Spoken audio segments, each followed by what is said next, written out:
Look What's Cookin' is brought to you by the Culinary Institute of Virginia. Hi, I'm Bonnie Johnson here with Chef Jonathan Highfeld from the Culinary Institute of Virginia School of Culinary Arts of ECPI University.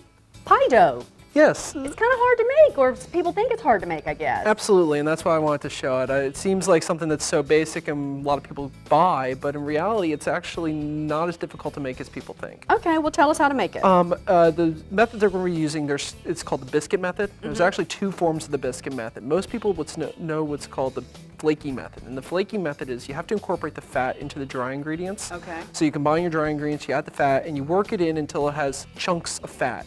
And sort of the old school method was you never touched it with your hands because you didn't want to warm it up and you want those chunks of fat. But the method we're going to be using is actually a lot easier. It's called the mealy method. And what you do is you take the fat and you work it into the dry ingredients with your hands. You literally rub it in with your hands until it's completely incorporated and it looks like Parmesan cheese. You then take your cold, very, very ice cold liquid. In fact, use ice it down and pour it in and mix it until it just forms a dough. Wrap it up, chill it, and this is about how it should look.